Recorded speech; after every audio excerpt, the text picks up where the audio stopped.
et que Dieu vous bénisse. Nous voulons écouter la parole de Dieu ce matin. Je vais vous enseigner sur les yeux de la foi. Quelqu'un dit les yeux de la foi. Est-ce qu'on peut se lever pour lire la Bible ce matin dans le livre de Genèse? Genèse, chapitre 21. Genèse, chapitre 21. Est-ce qu'on peut se lever tous, s'il vous plaît? Genèse, chapitre 21. À partir du verset 14 jusqu'au verset 19. Nous lisons au nom du Seigneur. 1, 2, 3, allons-y. Abraham s'éleva de bon matin. Il prit du pain et une outre d'eau qu'il donna à Agar et plaça sur son épaule. Il lui remit aussi l'enfant et la renvoya. Elle s'en alla et s'égara dans le désert de Beersheba. Quand l'eau de l'outre fut épuisée, elle laissa l'enfant sous un des arbrisseaux. Elle alla s'asseoir vis-à-vis, à une portée d'arc, car elle disait, je ne veux pas mourir, mon enfant. Elle s'assit donc vis-à-vis de lui, éleva la voix et pleura. Dieu entendit la voix de l'enfant. Et l'ange de Dieu appela du ciel Agar et lui dit, qu'as-tu, Agar? N'aie craint point, car Dieu a entendu la voix de l'enfant dans les lieux où il est. Lève-toi, prends l'enfant, saisis-le de ta main, car je ferai de lui une grande nation. Et Dieu lui ouvrit les yeux. Et il vit un puits d'eau, et il alla remplir l'outre et donna à boire à l'enfant. Amen. On peut acclamer la parole de Dieu.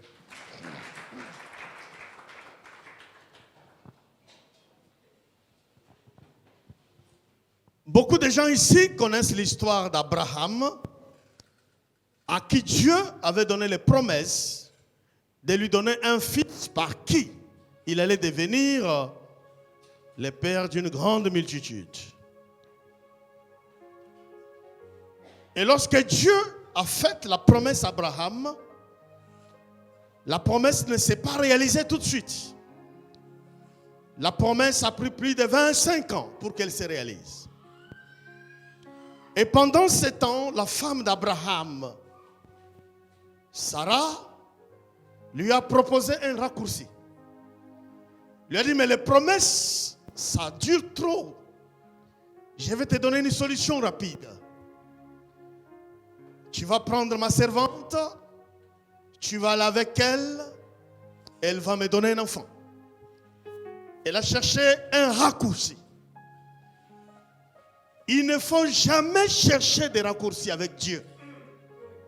Lorsque Dieu te fait une promesse, ça peut attendre, ça peut durer des années, mais ce qui est sûr, Dieu accomplira sa promesse.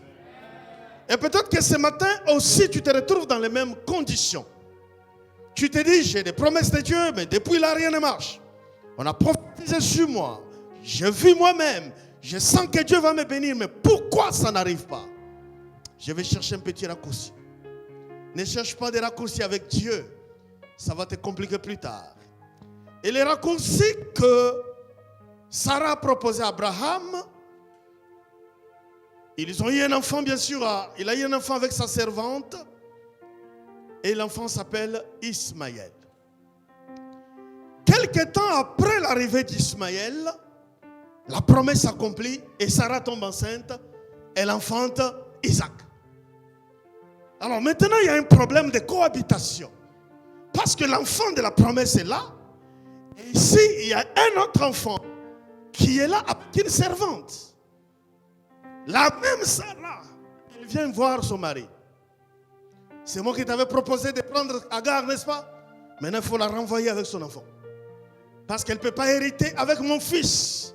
C'est mon fils qui est le fils de la promesse. Et Abraham, c'était vraiment un bon mari. Il obéit à tout ce que sa femme lui dit. Il se lèvera un matin, il prend une outre d'eau, il donne à Agar et il dit, vous pouvez partir, toi et ton enfant. Alors Agar prend l'enfant, elle s'en va. Avec quoi? Une outre d'eau. Elle s'en va dans le désert. C'est pour cela que nos frères arabes habitent dans le désert jusqu'à aujourd'hui.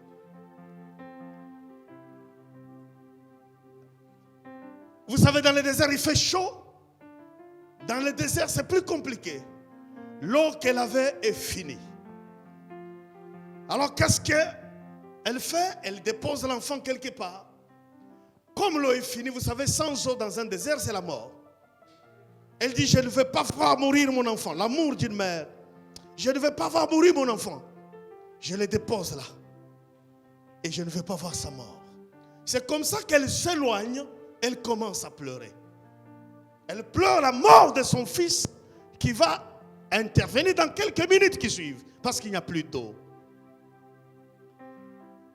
Et pendant qu'elle pleure, la Bible dit ceci. Dieu écouta la voix de l'enfant. Écoutez très bien. On dit c'est Agar qui pleurait. Dieu n'écoute pas la voix d'Agar.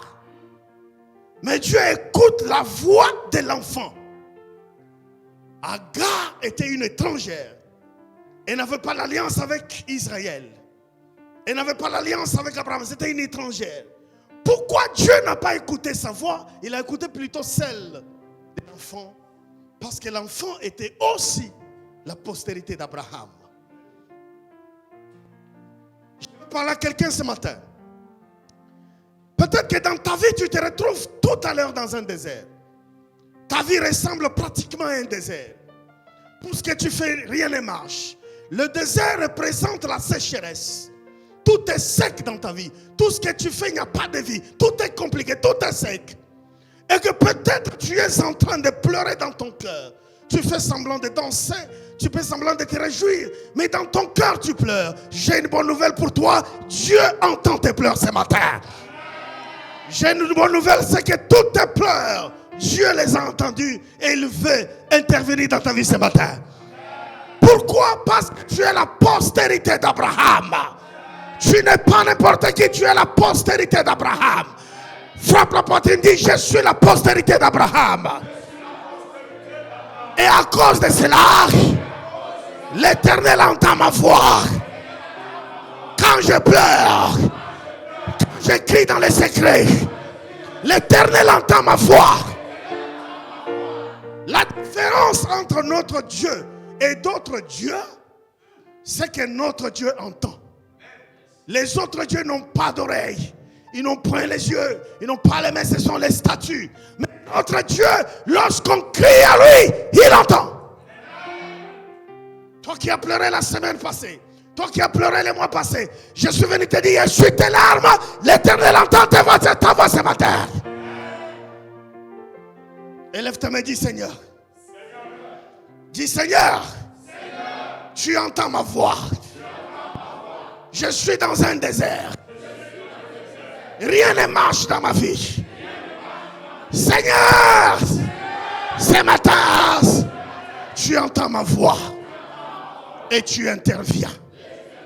Au nom de Jésus. Amen. Maintenant, écoutez ce qui va se passer. Lorsque Dieu dit à Agar, j'ai écouté, j'ai entendu le pleur de l'enfant, Dieu ne dit pas à Agar, j'envoie un ange te donner de l'eau. Dieu aurait dû faire ça. Comme tu cherches de l'eau, j'envoie un ange qui arrive avec de l'eau. Dieu ne lui donne pas de l'eau. Mais qu'est-ce que Dieu fait? La Bible dit, il ouvrit les yeux d'Agar. Au lieu de lui donner de l'eau, Dieu a juste ouvert ses yeux et elle a vu qu'il y avait un puits d'eau à côté. On ne dit pas Dieu a fait le puits d'eau. Non. On dit l'Éternel ouvrit ses yeux. Et il a vu, elle a vu les puits d'eau à côté. Elle est allée puiser pour donner son fils. C'est que au moment où Agar pleurait, l'eau était toujours là, mais elle ne pouvait pas la voir. Le puits d'eau était là, mais Agar ne pouvait pas le voir. Pourquoi? Parce que ses yeux étaient fermés. Souvent nous pleurons pour les choses qui sont juste à côté. Souvent nous nous lamentons pour les choses qui sont là. L'eau était juste à côté, mais elle n'arrivait pas à voir. Écoutez-moi très bien. Tu es en train de chercher mariage, tu pleures. Tu cherches bénédiction, tu pleures. Tu cherches travail, tu pleures. Je suis venu te dire, ce que tu cherches est juste à côté de toi. J'annonce à quelqu'un ce matin, ce que tu cherches est juste là. Le problème est que tu n'as pas les yeux pour voir. Touche tes yeux. Dis Seigneur, ouvre mes yeux spirituels. Ouvre mes yeux de la foi pour que je voie le puits d'eau qui est juste à côté.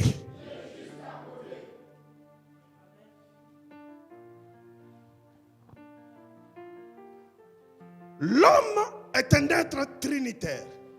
Vous savez, Dieu est trinitaire. Il y a Dieu le Père, le Fils et le Saint-Esprit. Et il a fait aussi l'homme trinitaire. C'est pourquoi l'homme est composé du corps, de l'âme et de l'esprit. L'homme n'est pas le corps. Le corps, c'est l'enveloppe. C'est pourquoi, quand quelqu'un meurt, est-ce qu'on dit c'est lui qui est là? On dit que c'est son corps. On dit on va faire lever du corps, de tête. Ça veut dire que la personne qui est morte n'est plus là. Elle a juste quitté le corps. Donc l'homme est esprit avant d'être corps. Maintenant, si toi tu penses que toute ta vie c'est ton corps, c'est le problème. L'homme a une dimension spirituelle. Dieu a créé l'homme comme ça. Le vrai toi, c'est ce que tu as en esprit. Ça, c'est le corps. Le vrai toi, c'est pas ça. Alors, de la même manière que le corps humain a les yeux, l'esprit de l'homme aussi a les yeux. Pour voir dans la dimension spirituelle, tu ne vas pas voir cela avec les yeux charnels. Il faut les yeux spirituels qu'on appelle les yeux de la foi. C'est pourquoi les gens qui ne connaissent pas Dieu, qui vont faire initiation dans la franc-maçonnerie ou dans Rose-Croix ou dans quoi, on leur dit juste ce qu'ils sont. On n'ajoute rien à leur vie. On leur informe seulement de ce qu'ils sont.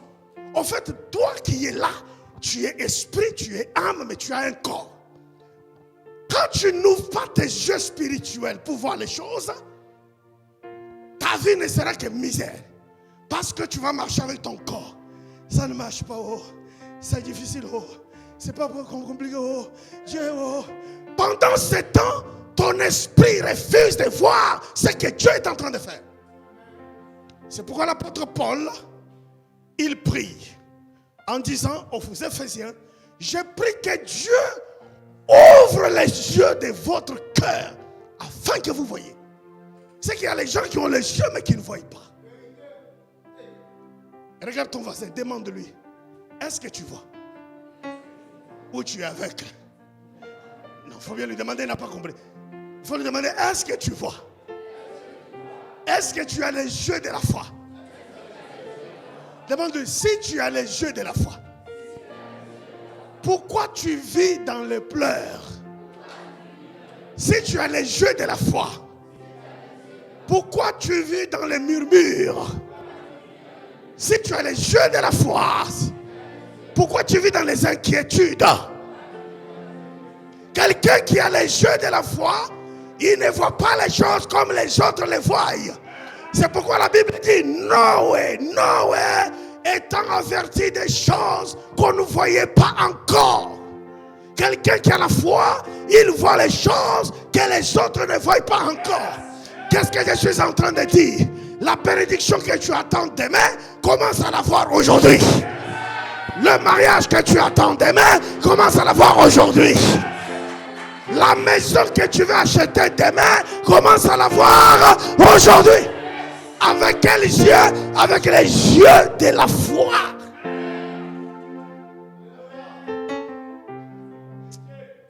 Fais comme ça, dis je vois. Dis je vois les choses. Dis avant la fin de cette année, je vois les choses. Je vois ma nouvelle maison, ma nouvelle voiture. Je vois mon nouveau emploi. Je vois mes nouvelles affaires.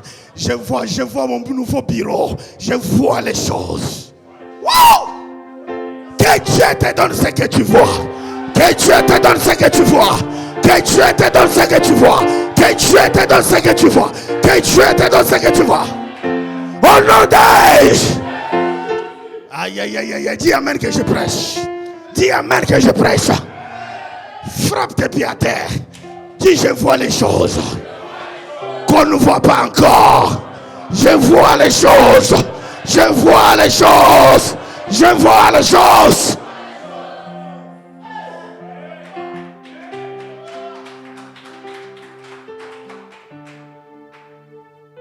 Je vous ai expliqué un peu. Quand nous avons commencé cette église, j'étais avec ma femme. On est venu ici. C'était un champ. Il y avait de gros arbres là-bas que moi-même j'ai coupé. Il y avait de gros arbres. Il y avait des champs de bananes, maïs. Et je disais à ma femme, je suis en train de voir un temple climatisé ici. Je vois un temple climatisé. On va mettre climatisé par ici. Pendant 7 ans, on n'a même pas 50 000 en compte. Les yeux de la foi n'ont pas besoin d'avoir quelque chose dans la poche. Est-ce que tu m'entends? Donc, ta vie ne dépend pas de ce qui est dans ta poche. Ta vie dépend de ta foi. Et je suis venu ici pour montrer les terrains à mon fils Ake. Je lui ai dit, fils, tu vois, on va faire un temple climatisé ici. Après, et il dit dans les arbres là. J'ai dit oui, ici là. Et pendant 7 ans, il n'y a même pas 50 000 épargnés quelque part. Et nous avons commencé les travaux. D'abord, moi-même, toute ma peau a été enlevée parce qu'on coupait les choses, on coupait. Et quand on finit, on dort. Alors la nuit, quand on a fini de nettoyer, ici c'était vide, il n'y avait pas de toiture. Donc c'était un truc vide. Et la nuit, je priais, je parlais en langue. Rabababa, Seigneur. Je ne dis pas, Seigneur, donne-moi un temple climatisé. Je dis, non, Seigneur, je vois déjà un temple climatisé. Mes yeux voient ça. Mes yeux possèdent. Mes yeux voient. Est-ce que c'est mon argent qui a acheté climatisé là? Ceux qui sont ici savent que quelqu'un est venu ici, il a offert climatisé. Qu'est-ce qui a attiré, qu'est-ce qui a touché le cœur de cet homme pour qu'il offre? À l'époque, il a acheté ça à 2 millions les deux. Qu'est-ce qui a poussé cet homme à venir faire don? Les yeux de la foi. Ce que tu vois spirituellement, tu l'attires. Est-ce que quelqu'un m'entend? Ce que tu vois dans l'esprit, tu l'attires vers toi. Ne conditionne pas ta vie à ta situation actuelle. Dieu n'a même pas besoin de ta situation actuelle. Quand Dieu te regarde, il voit ton futur. Quand il te regarde, il voit ta destinée. Quelqu'un lève les mains et dit, j'ai une grande destinée. Et je la vois par la foi.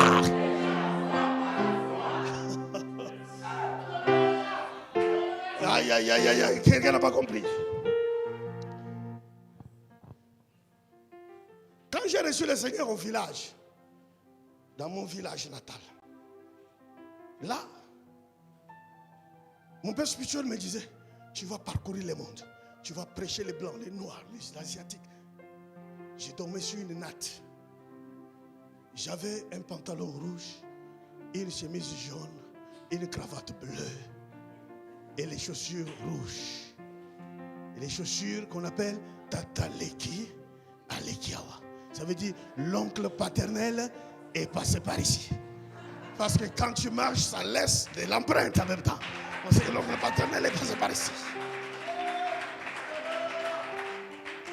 Mais quand je voyais dans ma vision, je me voyais aux États-Unis, en train de prêcher. Je me voyais dans des salles en train de prêcher.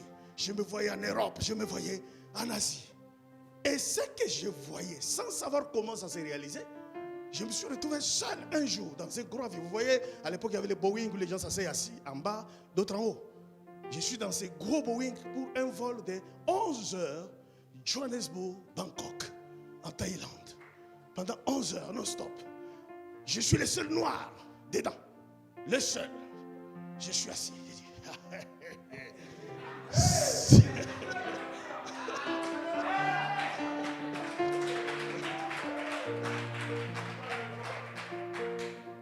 Tout cela, je l'ai vu il y a longtemps. Vous ne savez pas. Vous, les Allemands, vous êtes nés dedans. Moi, je viens du village. Dis ce que je vois. Je l'attire. Ah, tu n'as pas parlé. Dis ce que je vois. Je l'attire. Dis ce matin, je vois les choses. Je vois ma bénédiction. Je vois ma maison. Je vois mon bureau. Et je l'attire. Au nom de Jésus.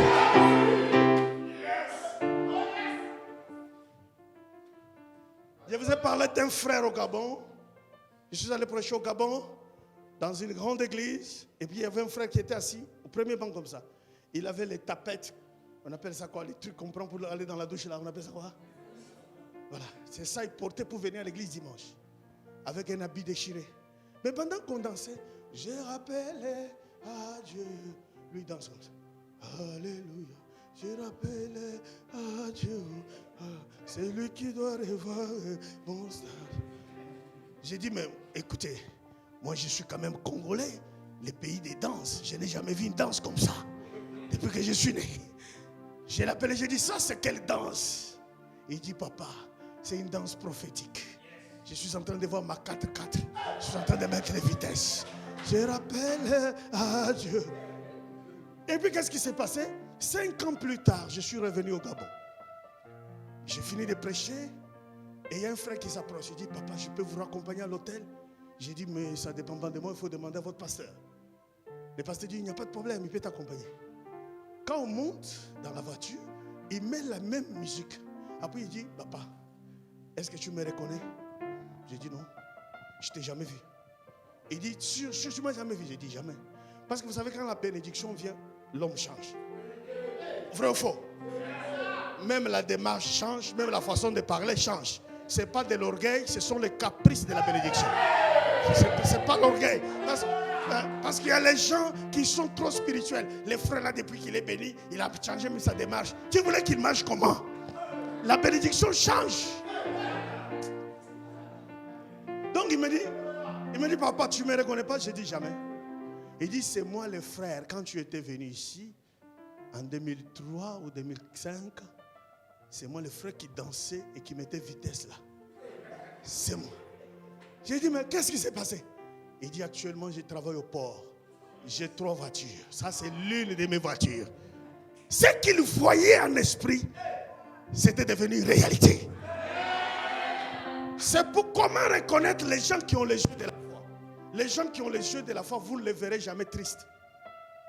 Vous ne les verrez jamais tristes. Parce qu'ils sont contents et le motif de leur joie, c'est ce qu'ils voient en esprit. Ce n'est pas ce qu'ils ont dans la poche. C'est ce qu'ils voient en esprit. Demande à ton voisin, qu'est-ce que tu vois? Ou bien tu vois rien. Ou bien tu es ivoirien. Il faut lui demander, ou bien tu es ivoirien. Est-ce que quelqu'un est en train de voir son mariage? Est-ce que quelqu'un est en train de voir sa voiture? Est-ce que quelqu'un est en train de voir son élévation? Dis-moi, moi je veux que Dieu me bénisse, je veux me marier, mais dans ta tête, tu ne vois même pas ce mariage. Tu dois voir comment sera ton mariage. Comment même sera ton mari. Aïe, aïe, aïe, aïe, aïe, aïe, aïe. Il y a des gens qui disent non, que la volonté de Dieu se fasse. Dieu n'a pas d'autre volonté que de te bénir. Touche tes yeux, dis je vois. Dis je vois. Aïe, aïe, aïe, aïe, aïe, aïe, aïe. Je vais terminer par un texte dans Apocalypse. Je veux qu'on lise ça ensemble. Apocalypse 3, verset 18. Apocalypse, c'est le dernier livre de la Bible. Chapitre 3, verset 18. Si vous avez vu, même si vous n'avez pas vu, levez-vous, nous allons lire ensemble. C'est un conseil que Dieu te donne. Apocalypse 3, verset 18. Est-ce qu'on peut lire ensemble? 1, 2, 3, nous lisons ensemble.